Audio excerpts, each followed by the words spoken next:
How long you been fishing, Jarrett? Well, Devin, my whole life. Ah, How are they snapping, boys? Like always.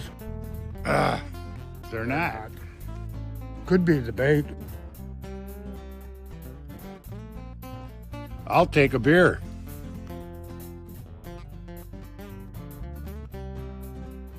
I'll have a brat.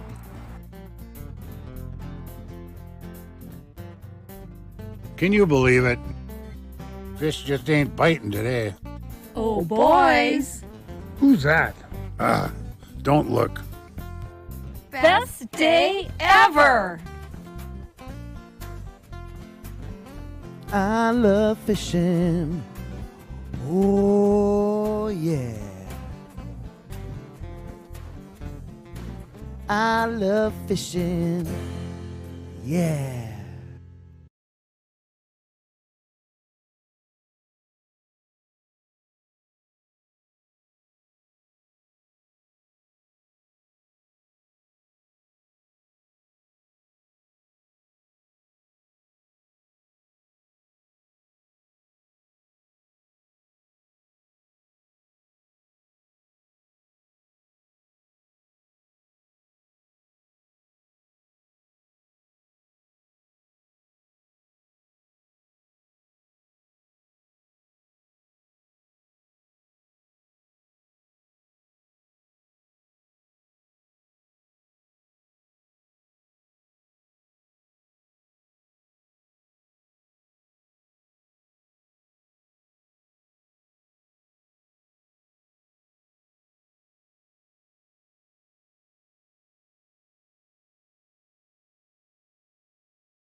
gin or drink with the wife. Drink an appropriate amount of Athens Light. Drink it for peace or drink it to fight. Drink an appropriate amount of Athens Light. Go to bed at 8 or party all night. Drink an appropriate amount of Athens Light. Athens Light, Athens Light. Drink an appropriate amount of Athens Light. Enjoy Athens Light at Pizza on the Farm every Friday and Saturday. Stony Acres Brewing, Athens, Wisconsin. Drink an appropriate amount of Athens Light.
Boom, boom, boom. Hey, now we're there. All right, welcome to a special session of the Midwest Music Hour here today, live from the living room with Tay, who just killed it at Art Start last night, part of the Roots concert series. Excited to have her here in the living room today before she hits up Schofield and Sconi's with The Neighborly tonight. They're going live at 8:30. Full band show minus one member? Yeah, Did I hear Daniel that? can't be with us today. Unfortunately, he's on another tour. Oh, man, that's brutal. But you guys are still going to kill it anyway. It's going to be awesome. Thanks so much for joining me in the living room. You feel like getting into a song, and then we'll come back and chat a little bit? Yeah, sure thing. Oh, sweet. Okay.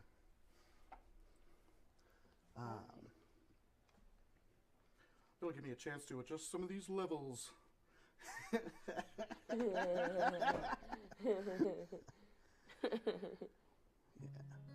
let me know when to rip. Yeah, we're good. We're good to go. All right. Well, I'm going to kick it off then with a tune called Let It Rain.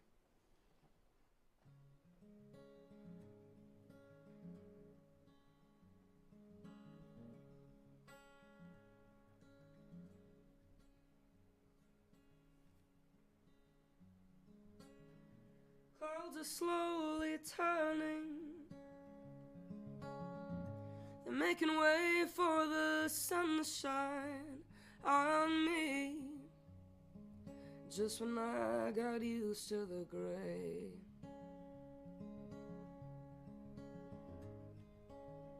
I feel a new age coming. Just when I got used to the same old same. Oh, let it rain on me.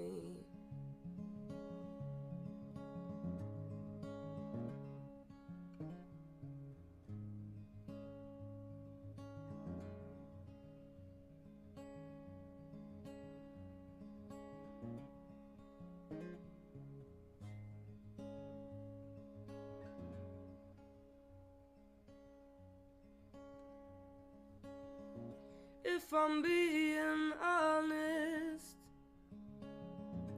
you should know I've been feeling kind of lost. Oh, ain't that food for thought?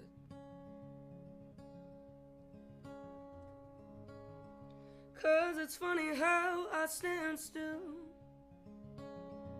I carry on with my same old days until I get to feeling this way. I promise I won't call this another rainy day. I'm calling for some kind of falling in place. It's all about falling for. What that means. 'Cause the best part about today is that it rains. Oh, is that it rains. Oh, is that it rains.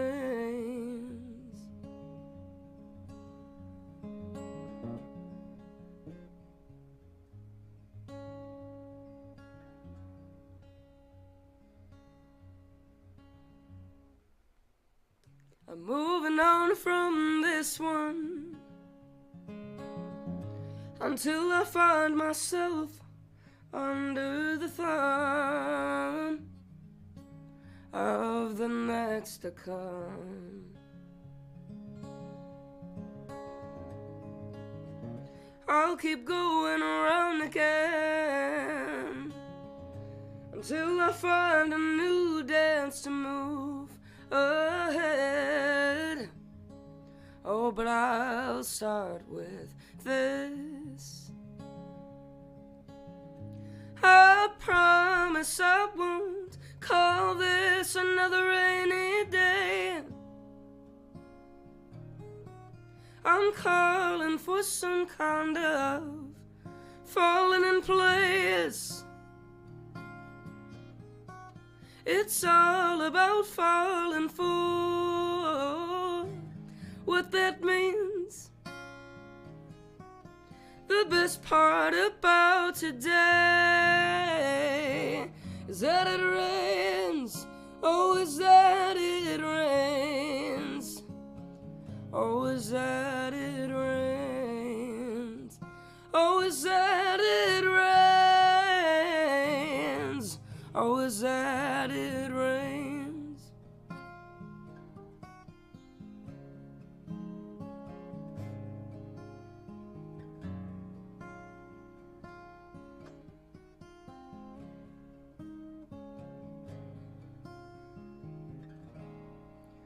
Oh, is that it rains.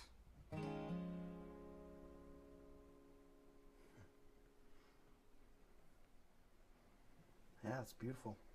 Thank you. Beautiful music. You write songs that are deeply personal, and you know, and is it accurate to say that the majority of your performances you're able to feature your own music?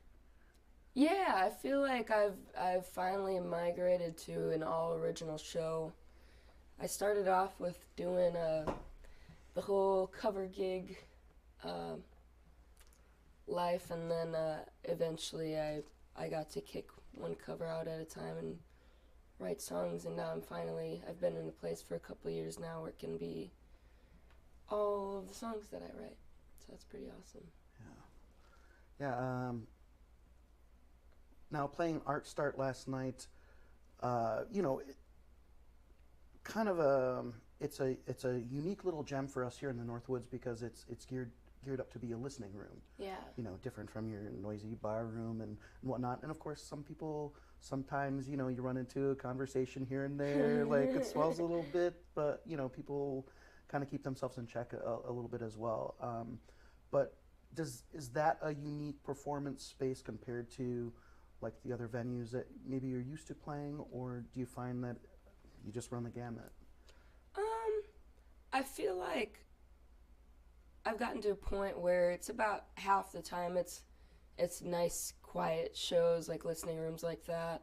I feel like it's taken me a while to find those correct spaces that I belong in. And I do feel like I belong in a place like Art Start where everybody makes me feel welcome. That's a huge part of it. I also do my fair share of shows that, you know, people are there to celebrate and hang out. That's mostly like the band shows. It's still like a very attentive crowd, but like people will get up and dance sometimes, and sometimes it's just a sitting and drinking crowd, you know. It's kind of all over the place, and I think that it kind of maintains a nice balance.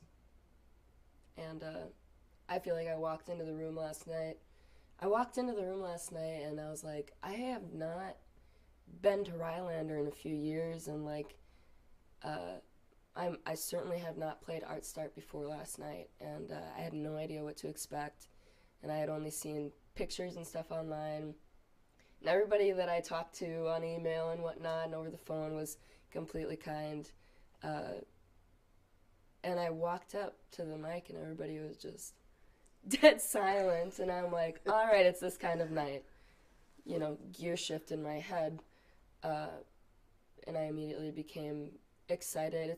It's always a challenge for me to storytell because each song has like a whole thought process and healing process and, you know, an entire long process outside of the songwriting to make the actual song. And so it's nice to test myself on if I'm willing to be vulnerable and share with the crowd. And last night it was nice that people were rooting me on and in their silence, and also literally rooting me on.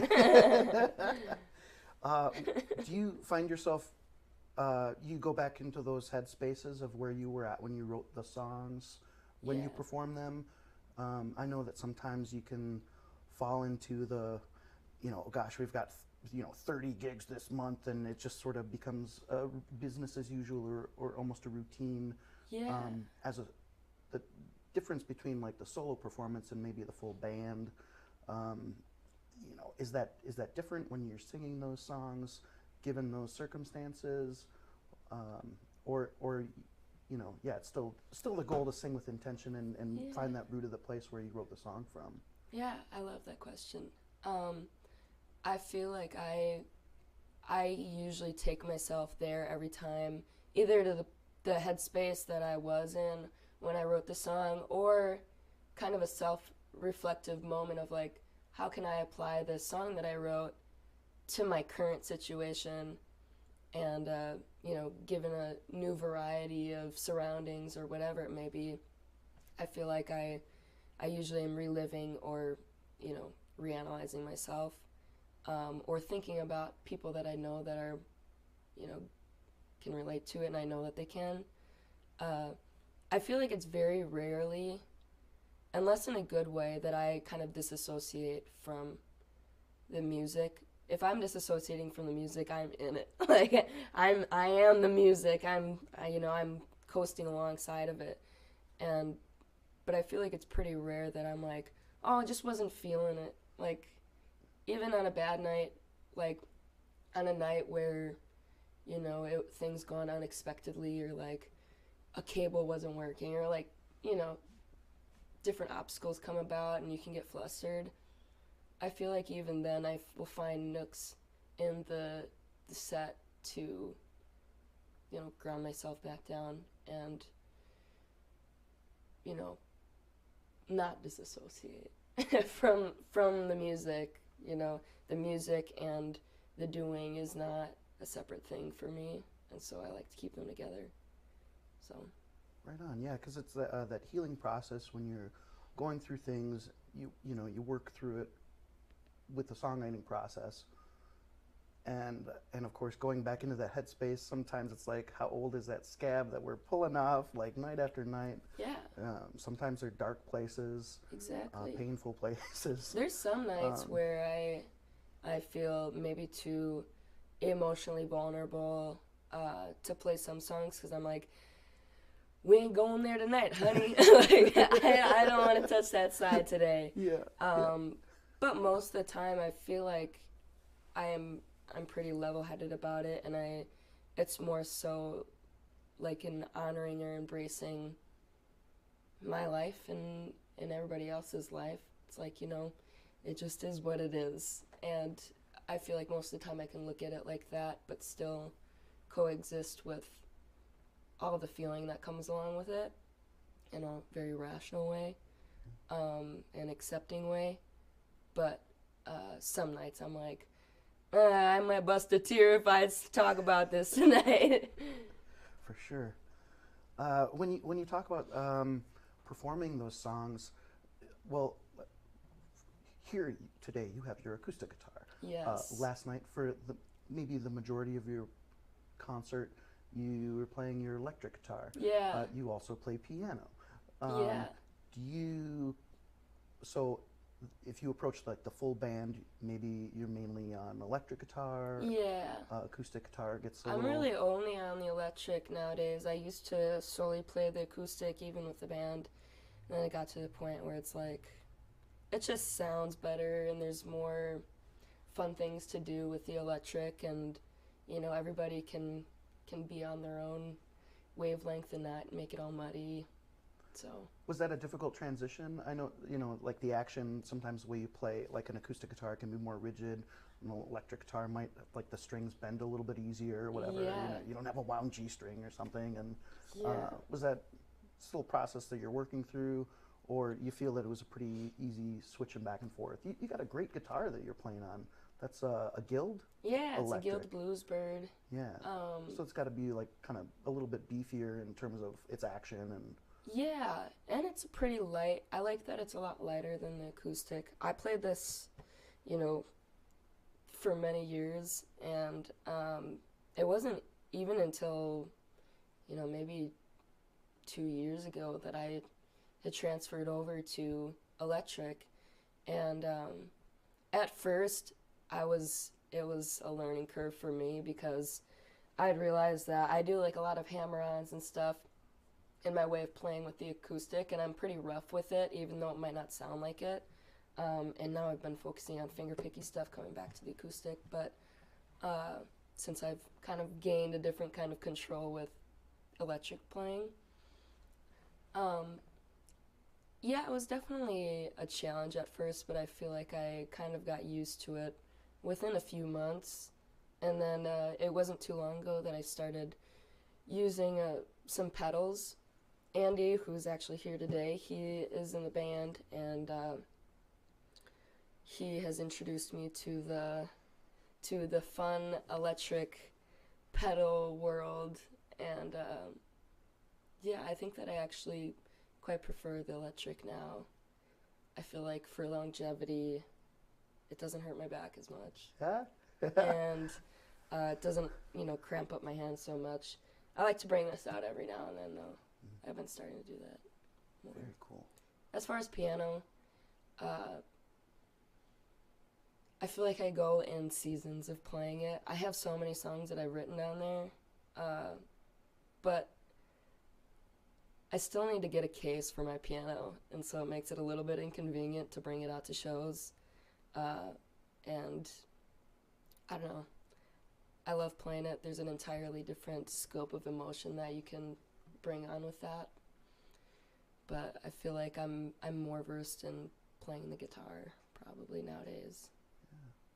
Yeah, there's right, the sustain, for one, right, on a piano, Yeah. it like puts you in a different headspace, and phrasing even, and if, electric keyboard or whatever taken out is obviously different from like playing with an upright or a grand or something, because sometimes maybe it's more vocally challenging to like soar above the sound of the instrument. Yeah. You're playing an acoustic piano, it's just huge and booming and whatnot. But Yeah. when you picked up the electric guitar, was it like that Judas moment with Bob Dylan, where your hardcore fans were like, "What are you doing with the electric guitar? Put that away!"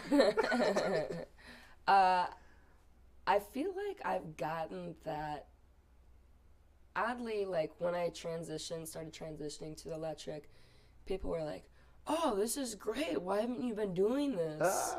But now I've gotten to the point where I've played it for a couple of years now. And people are like, "We miss the acoustic, though. You should bring it back every now and then." And so it's fun for me. It keeps it fresh. Yeah. But people haven't really, been, mad about it. Okay. That's good. So much. Yeah. Cool. Nobody's throwing tomatoes or nothing. Yeah. Not yet, at least. You're not the real Tay. Bring back the real Tay. Sweet. How exhilarating is it? The dichotomy, like, so last night your solo show, tonight's the full band show. You mentioned that you've got a lot of band gigs this summer. You're releasing, a song a month till you get your album put together, which is really an exciting way to go about it. I think that in today's market, singles are, that's how people are consuming their music. Yeah. We're getting further and further away from like printing stuff to a CD, because cars don't have CD players in them anymore. They might come back at some point. Hopefully, I don't know. right? I still collect CDs. Yeah. But, you've been a solo artist for a long time, and there's that excitement when you get to, your band just kicks butt.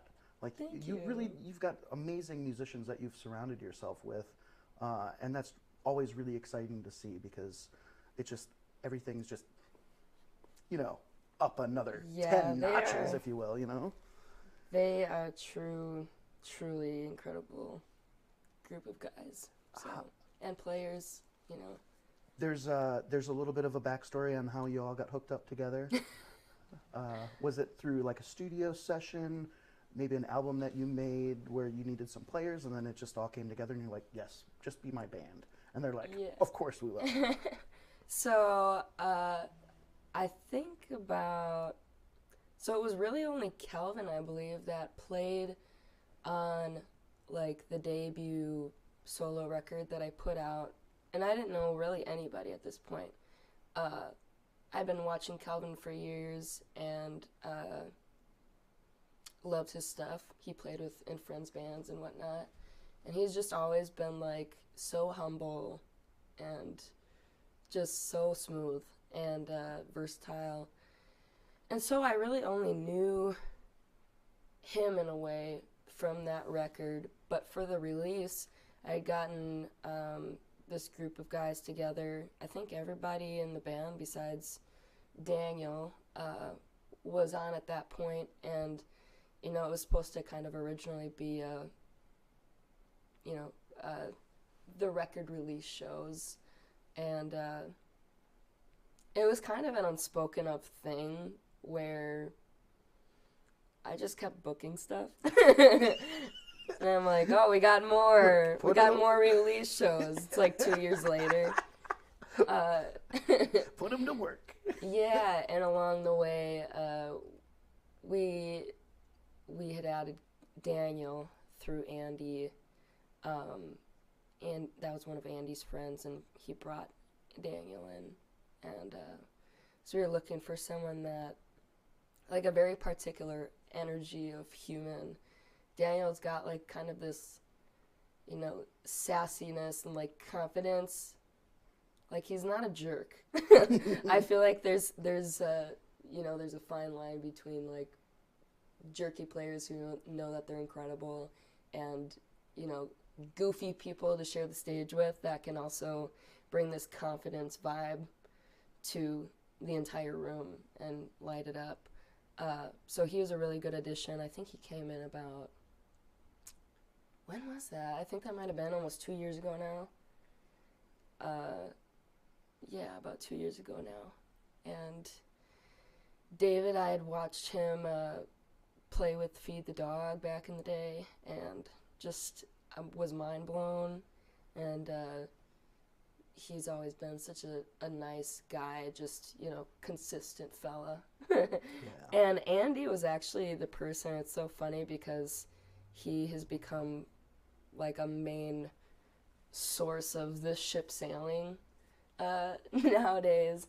I actually had never seen Andy play, and I think that he was there for the very first song that I had released, Maggie Sue, and I think that like there wasn't a drum set or something, and we were just kind of like, well, could you just make like a percussive beat on something and just add it to the song? And so he was sitting there like, I got a pair of chopsticks.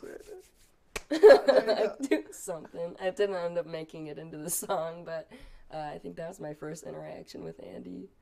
And yeah, it's all been rocking and rolling.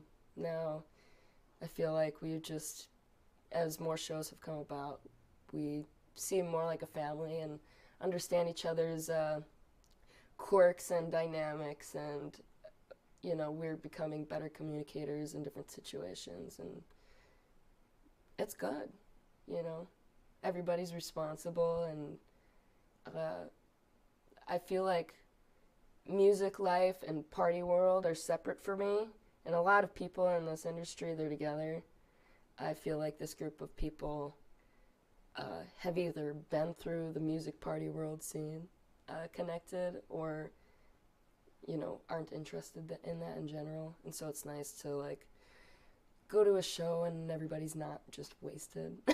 Yeah, they're just trustworthy. So that's awesome. Has it been well, you're 25. About to be 25. You're not even 25. June 1st is my birthday. Holy crap. Yeah. You're still a young'un. Yeah, exactly. I'm a child. I was just birthed.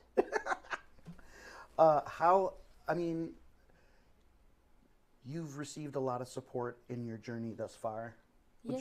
Have you also felt as though there have been struggles or times of difficulty that you've had to overcome in some ways, or has it mostly kind of been sunshine and rainbows for you and your amazing talent, There has definitely been many obstacles. I hate to pull the woman card, but as a woman, as a person that's trying to, as a woman that's trying to do it by herself, you know, before the band, and still as the band goes on, and just in a whole lot of different ways, there's been, you know, every time you make a little inch forward, there's going to be a new obstacle, and you have to, you know, work on being less reactive towards that obstacle and just, all right, thank you, keep going. And I feel like I'm constantly being tested, but, you know, it's life. Whatever way you're going to choose, it's going to be that. So I choose this. Yeah. Bust into another song? Yeah, sure. Sweet. I love it. I love it.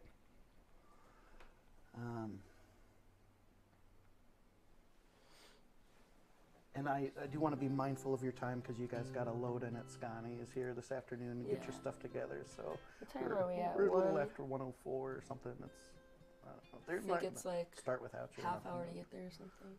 Yeah. An hour. Okay. 50 minutes. How fast do you drive? Andy, how fast do you drive? All right, this one is called We Can Be, and this is going to be the band's first release, and we're going to be releasing it on May 1st, which I'm super excited about. On all streaming platforms. All the streaming platforms. Yeah, this one is just kind of about, I don't know. We all know how this world is very, like, everybody, it seems like, is very for themselves, and I don't know if that's with how the media is, or, you know, there's so many things that it could be. And this song kind of came to me and just like, isn't it strange how you walk down a grocery aisle and someone doesn't even make eye contact with you, or, you know, you're walking down the street and everybody, like, seems like, you know, I gotta avoid eye contact and not wave or something like that. I feel like growing up, people, like, if they made more food than they anticipated, they would share it with their neighbors, and this is just kind of about, like, where did that aspect of things go, and, you know, where did we forget that we all coexist in a world together and that we should all maybe act accordingly. So yeah, We Can Be.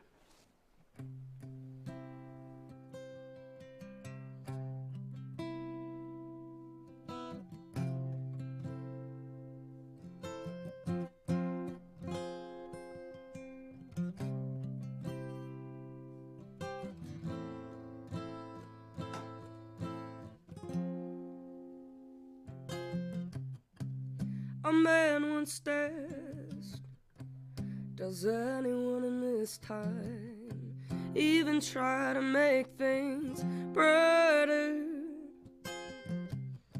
As the years have passed, so have the ways we've tried to lift our neighbors. Where did the love go? Where did the talk end? We need some help to make this better again. Is there a day where we all will speak? I know that with a care we can be.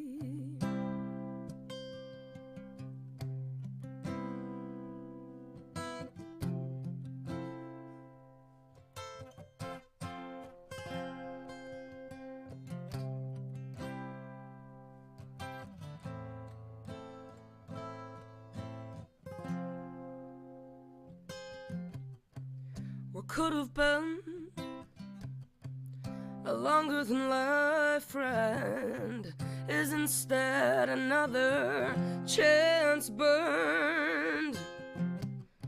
What a waste to choose all entitlement rather than just a lending a hand. Where did the light go? Where did the help end? We need some change to make this better again. Is there a moment when we'll see that if we love, we can be? Oh, we can be.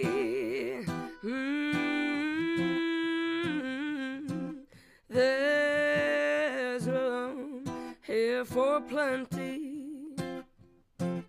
I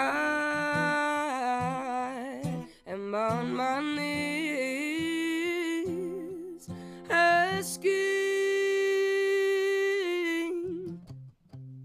will we all be there? Will we be better? Oh, it's better to start now than never. Can we right now so the rest can see that if we love, that if I love, that if you love, we can be.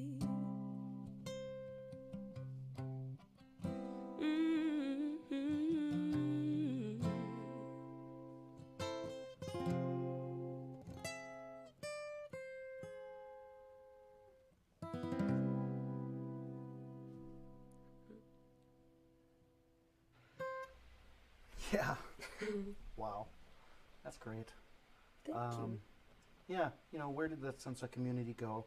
Are we afraid of conflict more often than not, so we choose not to engage, you know, in any type of behavior that might cause that, including eye contact with a passerby in a grocery store?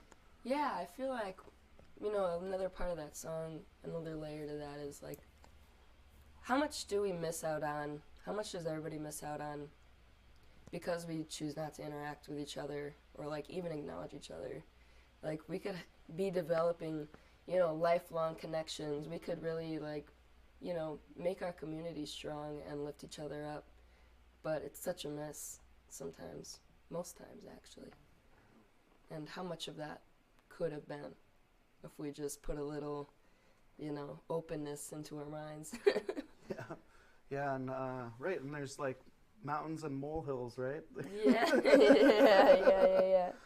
Oh, you know, people talk about careers, and you mentioned it last night during your performance, I believe. Maybe, you know, maybe I'm just making that up or something, but, you know, being comfortable with where you're at in your career, doing the things that you're doing. Other people have their idea of what success looks like, or, you know, their idea of like, oh, you should do this, you should be here, do whatever. Yeah. Are there, I know that sometimes it's just a goal to be doing what you're passionate about, doing what you're called to do, and surviving in that way, and then letting the universe kind of, you know, unfold before you. That's very different from like charting out goals and being like, oh, this is what I have to do to like get to, you know, whatever in this place or that place, you know. Yeah. Is that how do you approach that aspect of this? I mean, I feel like I don't just like fly by the seat of my pants. I have goals in my mind, but you know, not so far-fetched that I'm blinded by what's happening right now. I feel like my main goal is to stay appreciative of what's happening right now, and you know, I love the process of everything. I'm not looking for a jump from point A to point Z, because that kind of messes with the entire point. Sorry, what was your question again?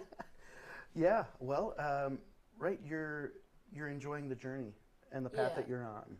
Yeah. And you've got goals and intentions that you're laying out for yourself, but you're not necessarily, you know, weighed down by you know, what other the people's status quo, expectations right? are. Yeah, other people's expectations, and Yeah. because I mean, somebody would say, "Hey Tay, you know, if only you'd go on The Voice or American Idol, you'd be famous tomorrow, and then all your dreams would come true." You know, Yeah. and you're like, "I'm living my dream right now." Yeah. What's wrong with People you? don't You know? understand that, so I usually just don't even say, but I'm living my dream. I love the process. You know, people that goes right over most people's heads, and they'll be like, no, but you could really do something with American Idol or The Voice. And I'm like, but it's already like such a game and such a process to just accept what you want to do, what your own self wants to do, and what you want to do and with your time and where you want to put that. Why should I, you know, maybe this sounds a little rigid, but why should I ask for other people's approval on if I should keep doing this? Or if I'm worthy of making music for any amount of crowd or any amount of platform. You know, that doesn't really interest me. It's already hard to keep in your brain of, you know, ask yourself, who am I? Like, that's a pretty hard question to ask. And if anybody can answer that, good for them, you know. But I feel like it's already hard enough to ask yourself that question. And so to have other people's opinions mixed in there is just too much. It's too much for any, you know, sensitive artist to handle, and for any human to handle. Yeah, so I'm a strong advocate for taking other people's opinions and direction with a grain of salt, because we're not meant to be copy pasted. You know, it'd be sad if that happened. For sure. Yeah. Awesome opportunity coming up in Portage County with the Levitt Summertime Concert Series, right? At the Riverside Park. Yeah. That's going to be a full band gig. Yep. You're going to be part of Mile of Music again this year. This is true. Yeah, that's very cool. You're from the Fox Valley greater area. Yeah, around there. So it's what a cool festival and event to happen to, you know, bring that community together, and so many different artists throughout that time. Talk about the Steel Bridge Songwriting Festival. Yeah. An opportunity to gather with other artists and maybe do some co-writing. Was that a foreign concept to you, or a foreign opportunity before that happened? It really was. I feel like I hadn't co-wrote to that extent before, and that entire festival is kind of based around like, all right, step one, leave your ego at the door, you know, and then we get together and we spin a bottle and we are picked, like 3 of us are picked, and we write, and that happens several times during the week. So I feel like your brain is quickly trained to kind of rapid fire, but not in a cheap way. It gets you to be better with how to use your time in a week span, because not only are we writing the songs, but we're recording and performing them. And it taught me a lot about perfectionism, to be honest, and to kind of get over that that obstacle in your brain, like, oh, it has to be perfect. I'm not, you know, prepared all the way or anything. And you don't get a million takes of vocals in the studio. You don't get a million hours to work to write this song. You got to get it done in a day, like, or a couple hours. And it also was a great lesson to figure out how to work with different people. And everybody is so different there, from different places, different walks of life.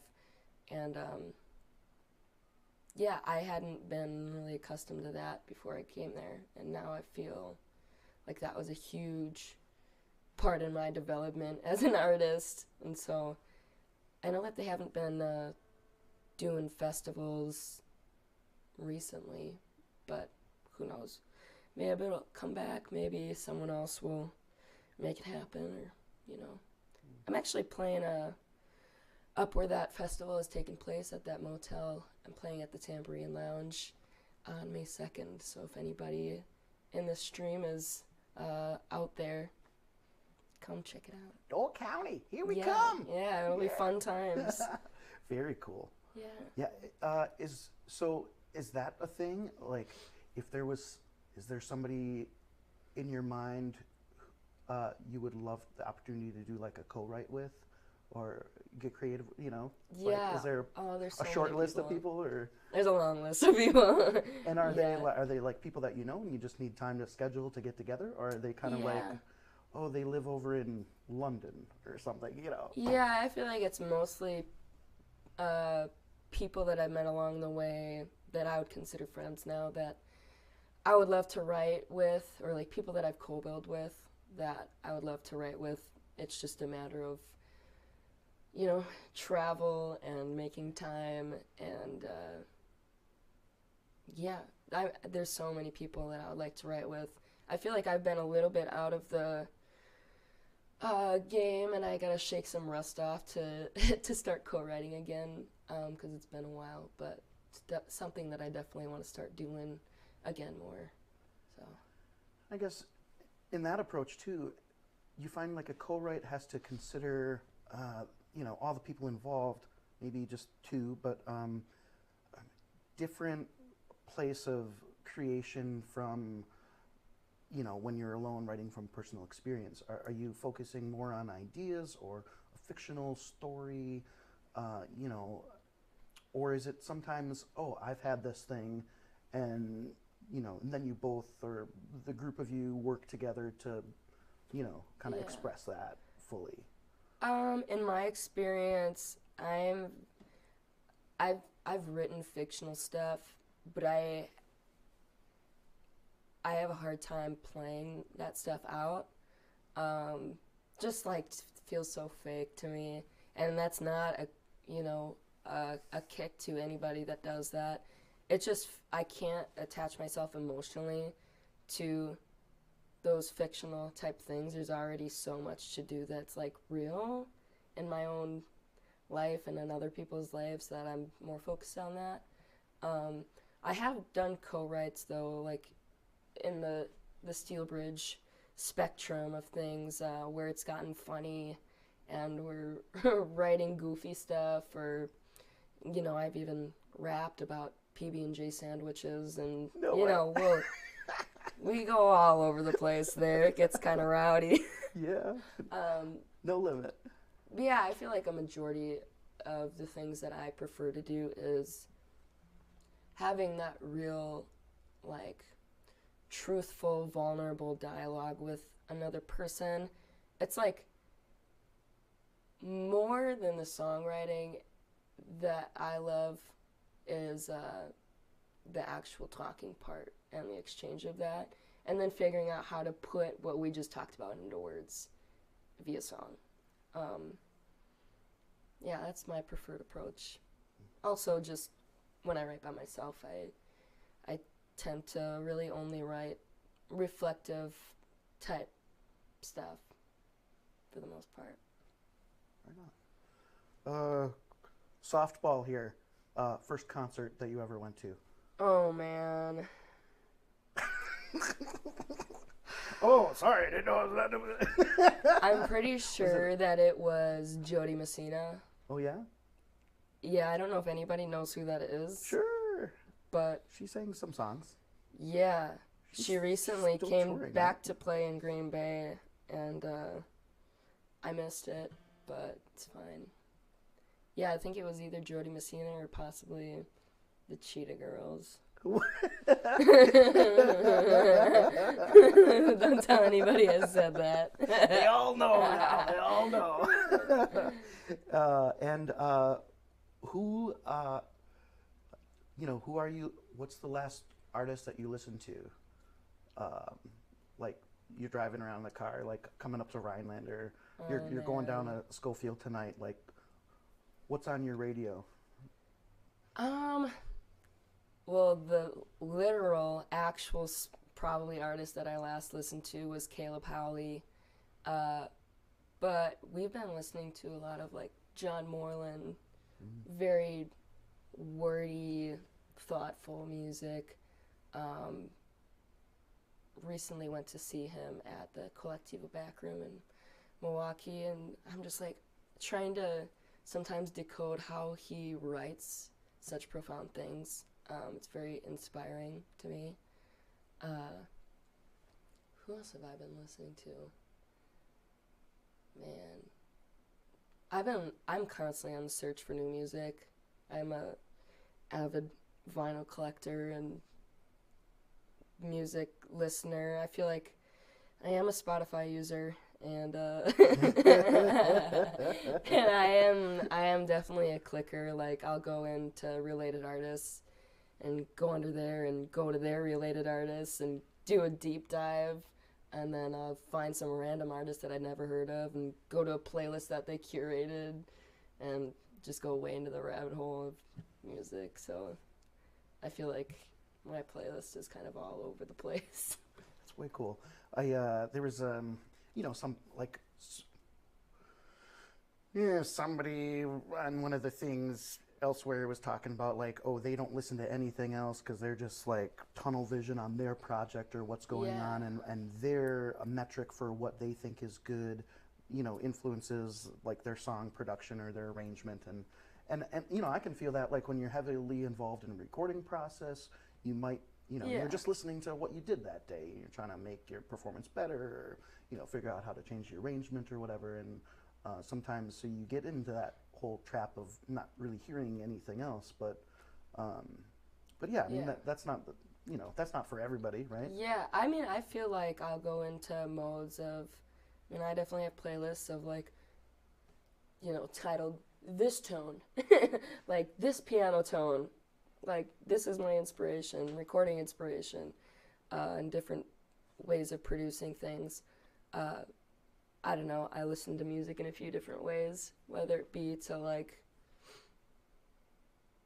think of how I can record things myself and be inspired by that and listen in that way as like a more business person, I don't know what to call it, or just, separately from that as a music appreciator and consumer and emotional human being. For sure. Yeah, I feel like they're kind of compartmentalized for me. Gotcha. Yeah. Very cool. So briefly, getting back to this record with your band here, you're putting together, have all the songs been recorded and you're just staging the releases? Yeah, pretty much. As they go? I have harmonies to do on a couple more, and yeah, they're basically off to the races. We have a couple mixed already, and we have been working on mixing the rest and then send it out to the masters and then out to the world. Cool. And we'll eventually take all those singles and put them on some, physical copies of things. Righteous. CDs, bring it back, some vinyl. Do you do photos for artwork on the albums? Were you looking for more like maybe an abstract piece?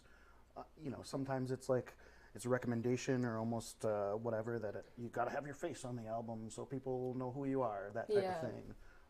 Will that be happening with the release with the Neighborly, kind of like a collective for like an album cover, or is that something that's still kind of to be decided? I'm constantly thinking about it. I feel like in the past, stuff that I've put out is very literally black and white.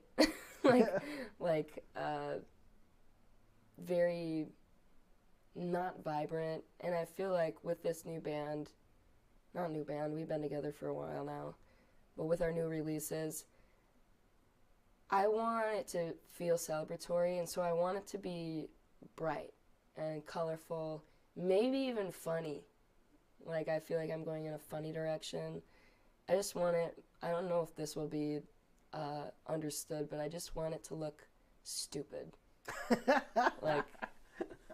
like thought about, but stupid.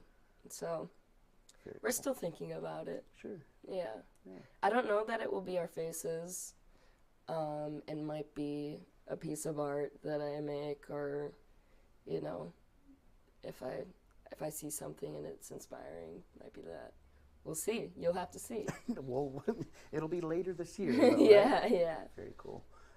Thank you so much for sitting down with me this afternoon here in the living room. You. It's been a real treat to chat with you and hear some songs.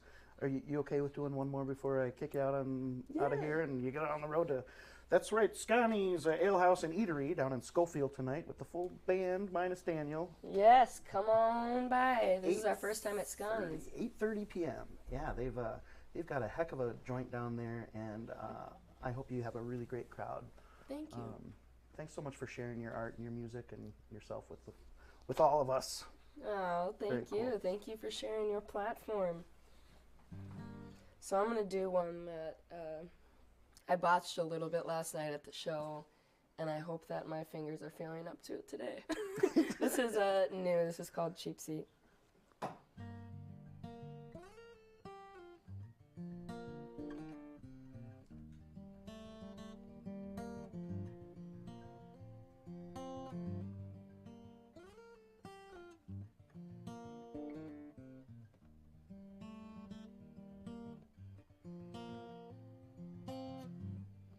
I'm sorry I let up on all that I promised, and me you held your trust. Now you caught me running from all of the favors that I never gave.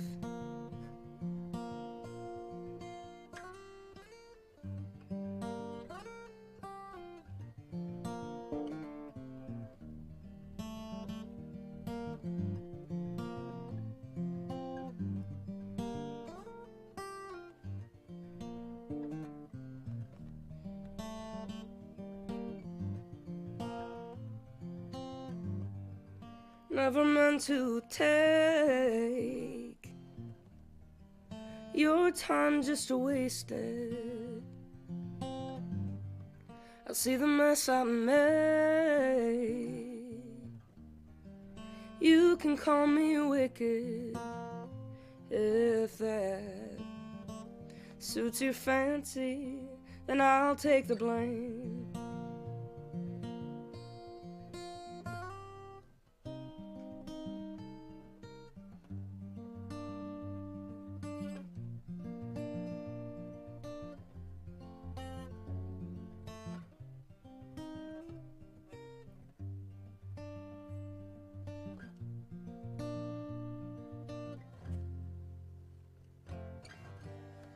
I tried to be all you asked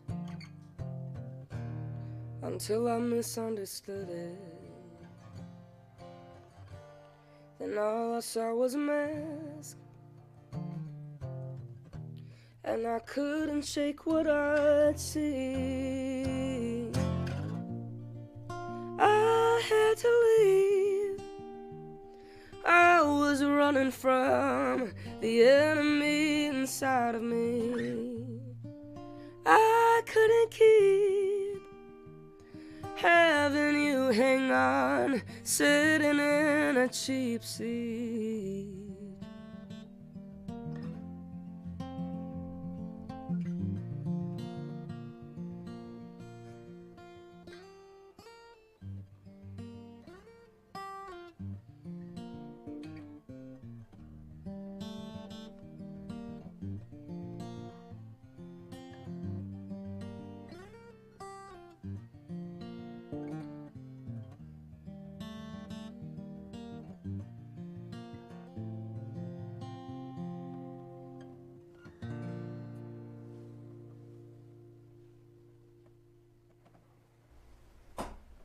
Awesome. Let's Tay, live from the living room here, a special session of the Midwest Music Hour.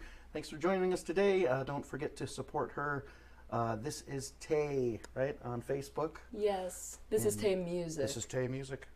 There should be a link in the description below. So head over there and check out the merch. She's got some great stuff going on. You're going to get the vinyl and the CDs reprinted, but stuff's always available for streaming. Like you say, put it on while you're sleeping and rack Yeah. up the Yeah, rack you up don't the even have points to there. have the volume on. Yeah. Otherwise, it's Sconi's Ale House live tonight at 8:30 down there in Schofield by Wausau. Her and Tay and the Neighborly playing live tonight. So, thanks again for being here. Be good to yourselves, be good to each other, and we'll catch you on the next session. It's this coming Sunday, I believe at 1 p.m. Ethan Bott from Marquette, Michigan is here doing his North Country, and we're looking forward to that. So thanks again for joining us, and you all be well. Take care. Appreciate it much. Roll that footage, right? Get it on there.